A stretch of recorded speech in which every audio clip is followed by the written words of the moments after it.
My next guest, we're just happy to see him healthy. Well, obviously, some really crazy news happening at UFC 290, getting the MRI scan and finding out that there was some stuff going on. We'll talk a little bit about it here, but Josiah Harrell back here on the program. Josiah, how are you, man? Good. How are you? Pretty much. I mean, my life's just been hectic. It's trying to get everything wrapped around my head. So I want to say I'm good, but I also know that I could be just processing still with everything that's going on. So I'll say I'm good. Well, I was going to say it's probably a little bit bittersweet. And what I mean by that is I know you wanted to have that debut. I know you wanted to have this big opportunity against Jack Della Maddalena in an international fight week, but we find out that you have, a really serious health issue. It was due to an MRI. They found something in your brain. If I'm not mistaken, I'm not a doctor. Obviously, that's why I'm doing this, but there was something that you didn't know about. So, I mean, this could have prevented you from potentially dying. So I guess that's sort of the way you have to process it as well. You had this great opportunity taken away. Your health at the end of the day is the most important thing. Yes, fate has a really good way of leading me down a path of something I really want to do, and then not so much taking it away from me, but making me wait a little bit more. And after I've done all the work and after I've done all this stuff, the younger me would have been like, you know what, fuck this. This is not for me. But as you kind of get used to the situation, and then everything that goes on, and then you just go, okay, I have to be patient. That's it. Yeah. So it's bittersweet in that I know I'm ready. I know I'm here. I know that it would have been one hell of a fight, and I was excited for that because I know how good Jack is, and I wanted to push myself and see how close I really was. So that was like the most exciting part about, like, for me. But then going through the MRI and learning that you have Moya syndrome is like what's that at first? Like I don't quite understand that. So I've been spending a lot of my time. I got to talk to Vince Murdoch. Yeah. Yes. Okay. And he was kind of just updating me on things going on. I got to ask him certain questions, and he definitely helped me out just to be able to relax a little bit more. And I'm still running, I'm still working out, but he got to tell me like kind of when he got back into working out, or when he got like how it was going in and trying to find a doctor and how that was. And his was a little bit more chaotic than mine because we know this it's treatable. In his case, not only treatable, but able to fight in a certain time afterwards because he was able to do it. And he was saying when he was going through it that they didn't know if he was able to fight. So they have his doctors tell him like, no, you won't be able to fight after this. And he was kind of like there to prove him wrong. So I'm thankful for him just in general for pushing through. But I was telling him, like, even if I had to be the person to be like, hey, you can push through this. That's just I'm very hard-headed. That's just the type of person I am when it comes to that. But I'm still learning a lot about Moya syndrome. But it's just, I think it's going to be different for everybody. So I know he took about 14 months. I'm not saying that I'll heal or recover faster, but my top priority will be recovering.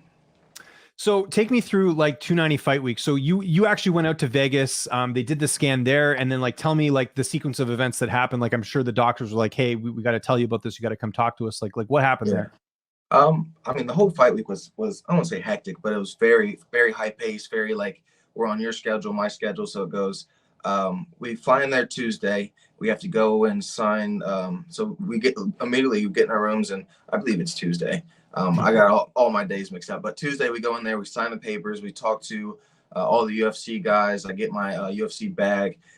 We talk to the UFC meal people that are everybody down there is so professional, so smooth, and I'm glad they are because I was just, hey, just tell me where to go, and then they were very nice and very they knew what they were doing. They've done this before, which is beautiful. And I'm just going there. Cool. We go to this. We go to this. So Tuesday wasn't bad. We fly in and we just got to do a whole lot of paperwork stuff. And then at the end of the day, I have to lose weight. So it's like there's still weight I had to lose. And if I didn't have as much weight that I had to lose, it wouldn't have been like as crazy as it is. But it's like trying to fit my schedule into their schedule. And then now I got to run. I got to lose this. So that was Tuesday. Wednesday was the most, I won't say most chaotic, but it was wake up. I had to wake up at 7. We had to be at the we had to get our MRI at 8. Get our MRI, and then we go to media day. We deal with media day, so I'm still kind of like still using energy, but I'm going through that. And then immediately after media day, we go in and we get our blood work. And then after that, I gotta go lose weight. I have to. So it's like we lose weight, and then I nap, and then we gotta lose weight again. So we're still getting 2 workouts a day, just constantly, just only focus on sweating, the boys get to do what they do. So I'm just either in the room, locked in the room, or I'm at the PI, which was beautiful, by the way. I was just being in that environment and being in, even if it's not like a harsh environment, but everybody there has the same goal. They want to do the best they can be, and they want to be champ at some point. Like, otherwise they wouldn't be doing it. So it's like everybody there is like that environment's just, it's nice to feed off of. So going through there, it wasn't too bad. It was very inspiring, and I got to watch everybody, and I just didn't want to bother anybody. So I just said, "Hey, what's up, champ?" And I just kept going. No pictures, no anything. I'm just like going through that. So that wasn't too bad. Thursdays, when everything started getting real hectic, because they send our schedule and they give us a schedule, our itinerary at the beginning of the week. And I'm like, okay, that's a lot. And then Thursdays, when everything started, like, they started adding on. So then we go and get our eyes tested. That's fine. After eyes testing, they tell us, hey, you got to go get an EKG test. Your brain scan wasn't, it was Conclusive? they said it was blurry, which I'm listen, when I tell you I was like this and I didn't blink, I didn't move. So for 30 minutes, I'm like, I just had my eyes closed. I didn't move. I'm like, we're going to make sure everything here's clear. So I was kind of like suspicious. Then I'm like, okay, well, I thought worst case scenario immediately, because that's how my brain is. So I'm like, okay, hopefully I don't have this or this or this. But I kind of just calmed myself down, and we did that. And then came back, did all of our stuff, and we started losing weight. Weight's going down good. Everything's going down good. So it was just a little bump in the road, but like, cool. Everything's going down good. It's like it was just offbeat. We get to a point where we know we got to weigh in Friday. We get our weight down the night before, so we really don't even have to do anything Friday morning. Just something small. No, I don't even think we had to run Friday morning. So Friday morning comes along. We do all that. Immediately at 8, we go and get check our weight, make sure we're good, and then we go and get on the bus to go wait for weigh-ins. And they give you a shat ton of stuff when it comes to, like, here's your hydration kit, here's your food, here's some snacks that you can do. And then the UFC guys are so good, they'll be like, oh, don't take this until you drink this, don't eat until you drink number 3. So they have it very organized, very set up for you. And it's like, it almost helps because you get to be brainless. You get to go and go, okay, I'll drink this. It's very slow. Make sure my stomach's good. Drink this, very slow. Make sure my stomach's good. Now that I drank both of these, now I can eat. So that was smooth. And then the last thing, so I go home, get done drinking. I'm like, I'm not very hungry just because my body's still getting ready. So I get ready, and I'm just like, I want to sleep. You guys can go and do whatever you want to do. I'm going to sleep. I'm going to recover. And then I'll let you guys know when I wake up. So I go to sleep. I wake up to our head coach, Dave Freitag, yelling at me. Not yelling, but he's very excited. He's a little out of breath. He was like, I had to sprint all the way down from so-and-so. So he was chilling. And my phone, I look at it, I got like 6 missed calls. And they're like, you have to go and do a physical right now. Your physical from Kentucky, they can't accept. And I go, oh.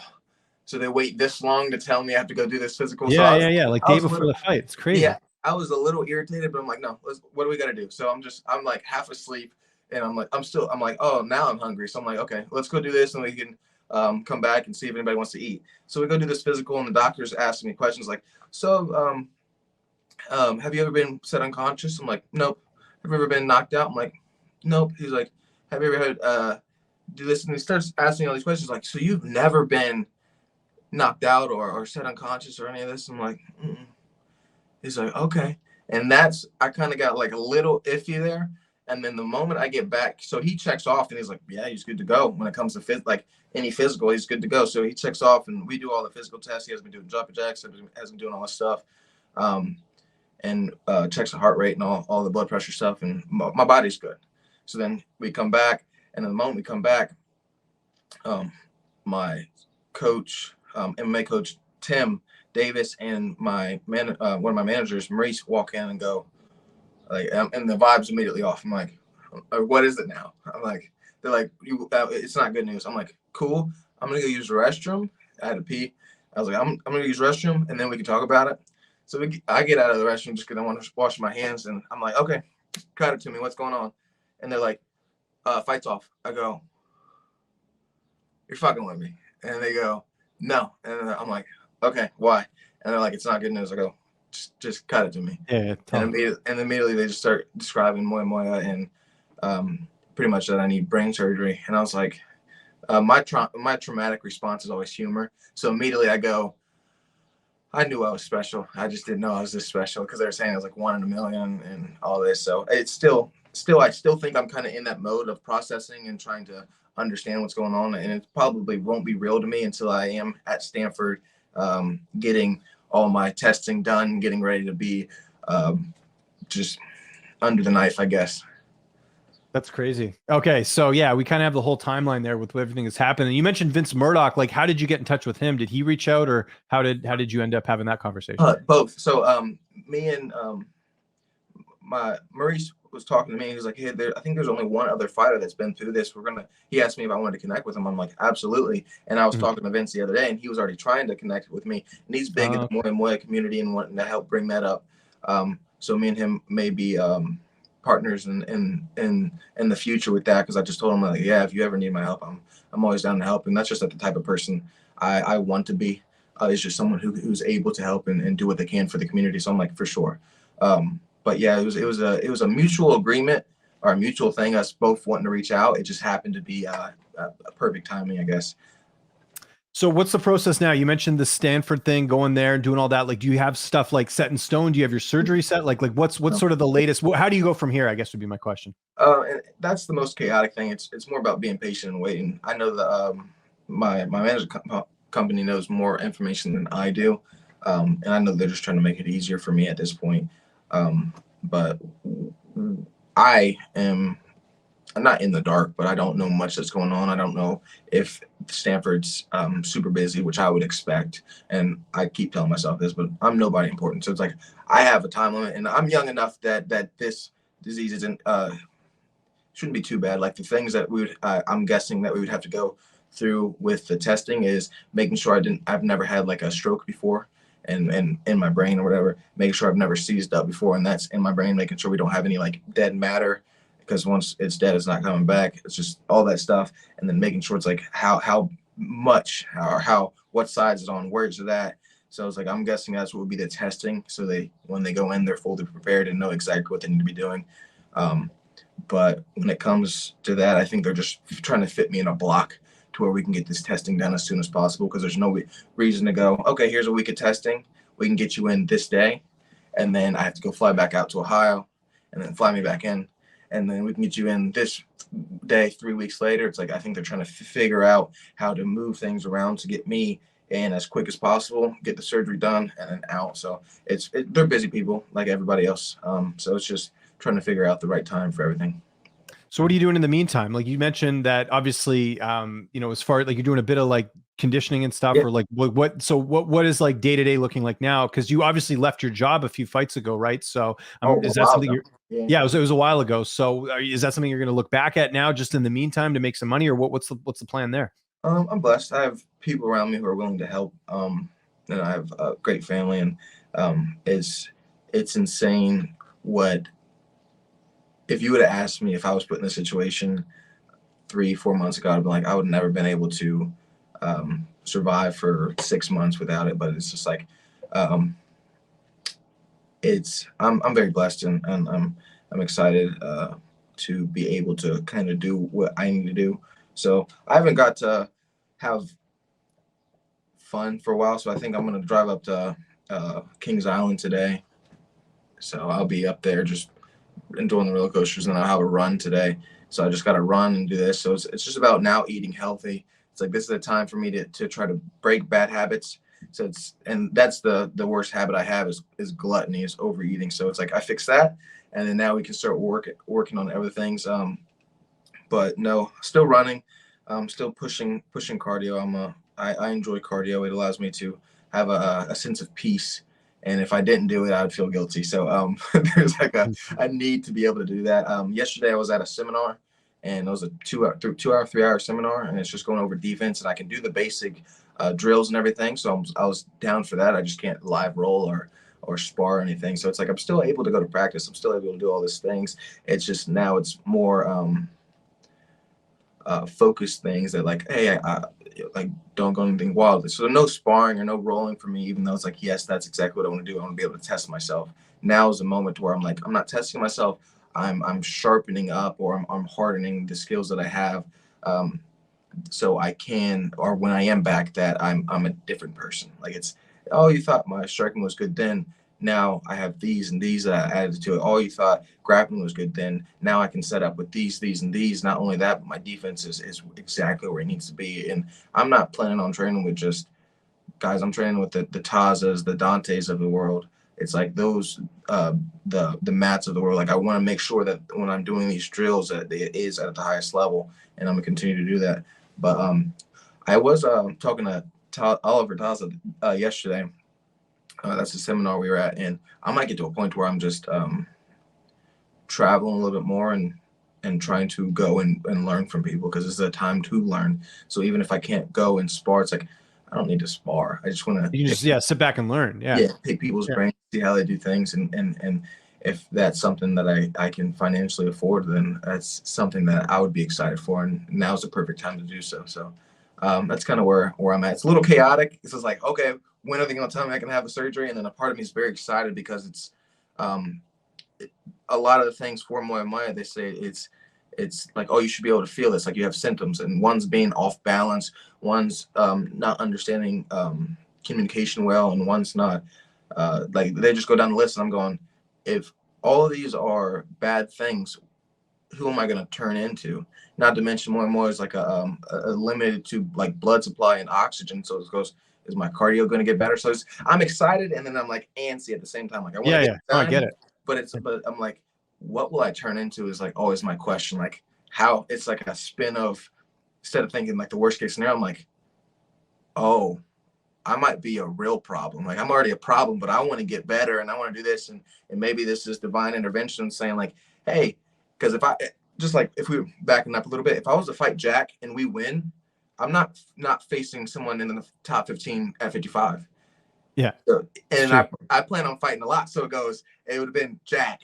It's like, it would have been whoever top 15. It would have been top 10. It would have been top 2. It would have, like, within the 2 years span, it would have been immediately jumping into just fire. And I don't know if that's what it is. I do think I'm very capable, but I think it's going to be top 5, top 10 is where I'm going to have the issues that people are going to be able to have way more experience, way this. And so I think that it's just divine intervention, not for the Jack fight, or not for the fights in between, but for those top level guys, like the champs of the world. Is yeah, it's a weird way of looking at it. No, 100%. I wanted to back up a bit. You mentioned some of the symptoms that come with this condition. You mentioned the off balance and stuff. Is that stuff you've had? Because you didn't really mention there that you've had those symptoms, or that's what could happen? No, I was definitely a klutz as a child, and going back, I remember running a 40-yard dash and falling on my face and going like, I don't like. I see. So what you're saying is you have had these symptoms, and that the fact that if you get this corrected, it's like things that you didn't even really think was a big deal. You don't have to deal with them anymore, hopefully, right? Yeah, it was more like, do I have these symptoms? I'm like, no, but then I'll go back and I'll go, because one of them was brain fog as well, and I'm like, well, if you've always had brain fog, are you going to realize that you have brain fog, or you're just going to be like, I'm just not having a good day or whatever? So it's like, I'm like, all these symptoms have just been such a huge part of my life that I haven't realized that they were there. But then I'll go back and look as a child and go, no, that's probably why it was so hard for me to learn. I was in IEP class, and I probably should still be, but like that, I was in like trying to understand, and having the teachers would get frustrated at me trying to teach me, and I'm just like, I don't understand. And eventually it got to a point to where not only was I in IEP classes, but the teachers would think I'm joking. And it got to a point where I just took everything as a joke anyways. So then them not trying made me not try. And then it was like, it just turned into a cycle to where I'm like, okay, school isn't for me. And then now I'm getting to a point where I'm like, I'm going back to community college at some point. I've already signed up and did everything for it. I'm like, I want to learn. I want to get better, not just in fighting realm, not just in my personal life, not just in my social life. It's like, I want to be the best version of me, period. And one of that is going to have to be, I want to be more intellectual. So that's just a thing on my side. But going back to the point, it at first I was like, I don't have these symptoms. And then I was like, no, I was just too stupid, not stupid, but I was just, I just didn't recognize them as a kid to know that I shouldn't have pushed through that, or I would make excuses. Oh, I just did this, or oh, I just didn't understand that. Or instead of being like, oh no, I have a problem in my head or however it is. So I just got to a point where I pushed past it and I just try to progress and be as good as I can in certain moments. And now I have good balance. Now I can understand things. Now I don't mind trying to study and read and learn. But as a kid, if you would have tried to get me to read, like, get out of here. Like, I'm not able to do that, because a lot of times it was in front of people. And at the end of the day, I was just getting made fun of. So I just turned into a class clown. I just turned into what I needed to do so I could accept it as a child. But I didn't realize that there was actually something wrong with me.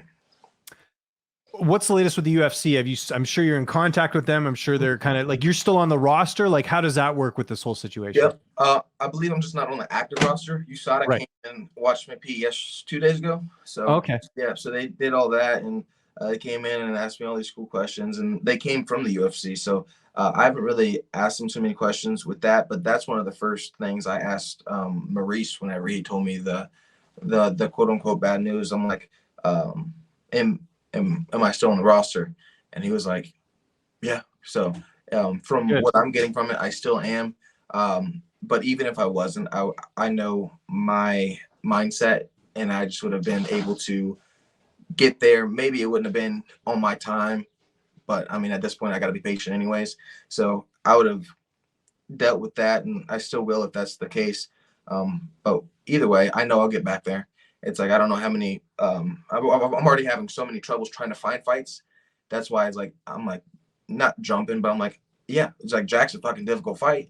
But like, I was like, okay, well, it's like, I was going to see how good as grappling is. And that fight he had the other day was pretty good. So I'm like, well, I was just going to ask you about that. What did you think of his performance? A lot of people were critical because Basil had a lot of success in that fight, and yeah. Some people felt like maybe he could edge that one out. Yeah, I mean, you gotta remember, it's like, Jack's cut weight, made weight, fights off, cut weight, made weight. It's like, so he's still putting his body through 2 fight camps. So it's like, that could affect your cardio immediately. But that's the biggest issue I've seen. His hands are crisp, where it wasn't throwing a lot of knees, wasn't throwing a lot of kicks. Boxing, we knew his boxing's good though, so he's putting combos together, looks good. And then the other guy was just taking down and holding. So it's different style, because I am a grappler, but I'm not a normal grappler when it comes to, I'm gonna hold you. It's like, no, I'm going to try to do what I can standing up. I'm not going to take it. Just because you're better than me at this doesn't mean I'm going to try to be better than you. No, absolutely. I'm going to target grappling, but I'm going to target it on my time, not when you think I'm going. And I would expect Jack to, he is very good at initial defense, very good. So it's like, his initial defense is good. So I'll just get to a point where he's going to wear himself out. And whether I'm going 50 or 75% with these shots, get to a point where I'm not the one who's exhausted. They just got to the point where they're both exhausted. And towards the end of the fight, starts to slow them down a little bit. But it was a good fight. It was a close fight. But I still think it would have been a tough puzzle to solve either way. But it would have been, I think I would have shocked a lot of people. Josiah, thanks so much for doing this. Hopefully next time we talk, we'll get maybe an update after the surgery and all that, and definitely want to keep tabs and see you get, back to what was rightfully yours, which was a UFC debut, regardless if it was short notice or not, man. In the meantime, you mentioned some people around you, people helping you out. If you got anything you want to mention before we get out of here, any social media, anything like that, I'll give you the last word. Yes, sir. I appreciate just Grove City, BJJ, Dave, and them. I appreciate Matt and Mark up at Immortal. It's like, I appreciate Cisco, one of the guys that have been there. Perkins, who's been there for so long. My friends, my family. Haters, I finally got some haters, so I'm happy. I'm like, I still appreciate. Hey, listen, it's better to have haters than be ignored, right? Yeah. So I'm thankful for the opportunity. I'm thankful for the UFC for being able to find this out for me, and even if it is a delay, I still know that this was supposed to happen. In any other forms of my life, if I would have quit fighting or not do it, if you go and look, let's say I took my football career, I took wrestling, I took cheerleading all the way down to the end. It's like, we're not finding more money at 24. This is the only path that I could have took to find it this early. So it allows me to have a longer life later on, and I'm thankful for that. So it's been a blessing. I'm thankful for a lot of people, including people like you as well, just helping me get the story out and helping maybe become a part of the community. So it's just I'm a very happy person. I still got a lot going on, but nothing that we can't figure out. Just thankful.